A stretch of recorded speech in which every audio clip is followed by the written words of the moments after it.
तो दोस्तों आपको 2 दिन पहले मैंने एक वीडियो दी थी अस्त्रा मार्क 2 को लेकर और मैंने आपको बताया था कि ये एशिया की नंबर 1 मिसाइल बन चुकी है। यानी अभी तक PL-15 जो सबसे ज्यादा रेंज में उपलब्ध थी उससे ये ज्यादा रेंज देती है, साथ में उससे कई गुना ज्यादा स्पीड देती है और सबसे बड़ी बात कि ये काफी सस्ते दरों पर उपलब्ध है। कहने का मतलब भारत की मिसाइलें वर्ल्ड क्लास कैपेबिलिटी तो आपको देती है, लेकिन इसी के साथ साथ उनकी कीमतें दूसरी मिसाइलों की तुलना में काफी ज्यादा कम है। हम लोगों ने मीटियोर मिसाइल के साथ भी कंपेयर किया था, जहां पर भारत की मिसाइल 8 करोड़ में आपको उपलब्ध है, तो वहीं पर मीटियोर मिसाइल लेने के लिए आपको 25 करोड़ रुपए खर्च करने पड़ेंगे। तो कीमतें बिल्कुल आपके सामने है, सेम तरह की कैपेबिलिटीज आपको कम से कम दामों पर उपलब्ध हो रही है। इसके अतिरिक्त दोस्तों अस्त्रा मिसाइलों के पास एक एडवांटेज ये है कि ये दुनिया के कई तरह के फाइटर जेट के साथ इंटीग्रेट होने के लिए पूरी तरह से तैयार है। फिर आप रफाल का नाम ले लीजिए, रशियन Su-30 MKI का नाम ले लीजिए, इसके अलावा MiG-29 UPG है, हमारे खुद के स्वदेशी प्लेटफॉर्म्स है। इन सभी के अंदर आप बड़ी आसानी से इनका इंटीग्रेशन कर सकते हैं। लेकिन क्या यहीं तक सीमित रहा जाएगा? तो मैं कहूंगा कि बिल्कुल भी नहीं।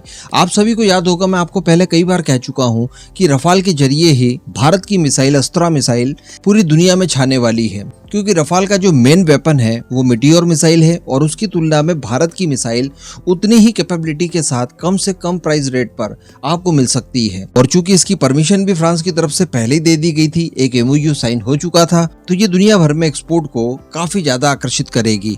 अब इसी तरह की चीजें एक नए फाइटर जेट के साथ भी निकल कर आ रही है और ये फाइटर जेट कोई और नहीं बल्कि स्वीडन के साप द्वारा तैयार किया गया ग्रिपन फाइटर जेट है। जी हाँ, जिसका बड़ी मात्रा में उपयोग कर रहा है ब्राजील। हम सभी जानते हैं कि पिछले कुछ सालों में ब्राजील के साथ भारत के रिलेशनशिप काफी ज्यादा अच्छे हुए हैं। पिछले कुछ समय से इसलिए कह रहा हूं क्योंकि किसी जमाने में ब्राजील द्वारा पाकिस्तान को मिसाइल्स बेची गई थी और उस समय भारत ने विरोध किया था, लेकिन ब्राजील नहीं माना और ब्राजील द्वारा फाइनली पाकिस्तान को हथियार एक्सपोर्ट किए गए थे। लेकिन बाद में ब्राजील भी समझ गया कि भारत के साथ रहना ही उसके लिए ज्यादा सूटेबल होगा। इसके अतिरिक्त ब्रिक्स में भी शामिल है ब्राजील और भारत के सभी फैसलों का वो स्वागत भी करता है।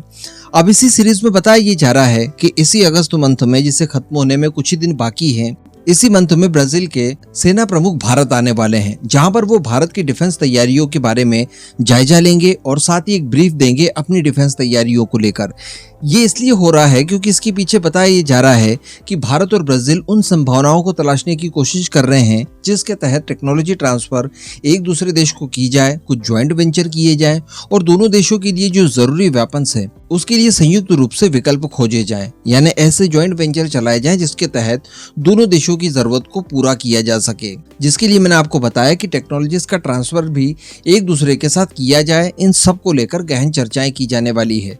वैसे हम सभी जानते हैं कि ब्राजील अपने ट्रांसपोर्ट एयरक्राफ्ट भारत को बेचना चाहता है, वो भारत के अंदर इनका निर्माण भी करना चाहता है। साथ में भारत भी चाहता है कि ब्राजील और भारत मिलकर सिविलियन एयरक्राफ्ट्स के क्षेत्र में भारत के अंदर ही इकोसिस्टम तैयार करें। तो ये सारी चीजों के ऊपर तो गहन चर्चा होगी ही होगी। लेकिन दोस्तों ब्राजील के पास एक समस्या है कि ब्राजील द्वारा जो ग्रिपन फाइटर जेट इस्तेमाल किए जा रहे हैं, जिसमें सबसे प्रमुख नाम आता है मीटियोर मिसाइल का, वो भी उसको प्राप्त हुई है। लेकिन ब्राजील का जो डिफेंस बजट वगैरह होता है, उसकी जो इकोनॉमी वगैरह होती है या उसकी जो रिक्वायरमेंट है, उस आधार पर मीटियोर मिसाइल उसके लिए ज्यादा सूटेबल नहीं है और इसके लिए उसको एक बेहतरीन विकल्प चाहिए। और बताया ये जा रहा है कि अस्त्रा मार्क 1 फिलहाल उसके लिए सबसे अच्छा विकल्प बन सकती है, जो कि फ्रांसीसी रफाल में भी मीटियोर की जगह लगाई जाने वाली है। वैसे आने वाले समय में हम लोग जब अस्त्रा मार्क 2 तैयार कर चुके होंगे, मार्क 3 तैयार कर चुके होंगे, तो ये भी बेहतरीन विकल्प हो सकते हैं। इवन मीटियोर से ज्यादा रेंज ये प्रोवाइड करवा देंगी।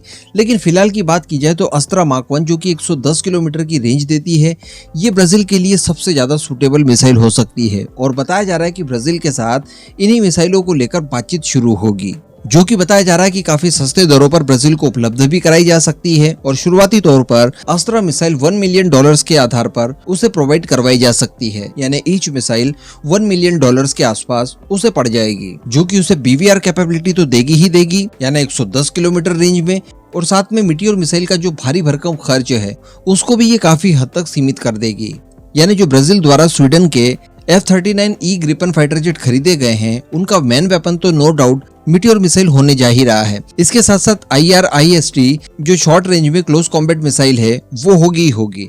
लेकिन इसके साथ साथ तीसरे विकल्प के तौर पर इन दोनों मिसाइलों की रेंज के बीच वाली रेंज के लिए हमारी अस्त्रा मिसाइल उससे पुश की जा रही है और उम्मीदें जताई जा रही है कि ब्राजील के साथ इसको लेकर चर्चा हो सकती है। वैसे यहाँ पर आप ये सोच रहे होंगे कि क्या इसके लिए स्वीडन तैयार होगा तो मैं कहूंगा कि बिल्कुल होगा। देखिए, स्वीडन भी अपने ग्रिपन फाइटर जेट को एक्सपोर्ट करने के लिए नए नए रास्ते तलाश रहा है। ऐसी परिस्थिति में अगर उसके फाइटर जेट को एक नया वेपन मिल जाता है विकल्प के तौर पर, तो ये तो उसके लिए अच्छी बात होगी। जैसा कि हम भी हमारी तेजस के लिए हमारी खुद की मिसाइलें होने के बावजूद इजरायली और रशियन मिसाइलों को भी उसमें इंटीग्रेट करने का ऑप्शन देते हैं, तो ठीक इसी तरह की चीज ग्रिपन के साथ भी हो सकती है। उसी के लिए फायदेमंद चीज है। इसके अलावा दोस्तों, स्वीडन खुद अपने ग्रिपन फाइटर जेट भारत को ऑफर कर रहा है, तो हम लोग ग्रिपन खरीदे ना खरीदे ये बात की बात है, लेकिन स्वीडन को यहाँ पर एक अवसर जरूर दिखाई देगा कि शायद अस्त्रा मिसाइलों के इंटीग्रेशन के बाद भारत ग्रिपन को देखे तो सही कम से कम, और हो सकता है कि कुछ एक मात्रा में खरीद भी ले, तो इस लालच से भी स्वीडन इन मिसाइलों के इंटीग्रेशन के लिए आसानी से मान जाएगा। इस पूरे मुद्दे पर दोस्तों अब आपका क्या मानना है, नीचे कमेंट करके जरूर बताइएगा।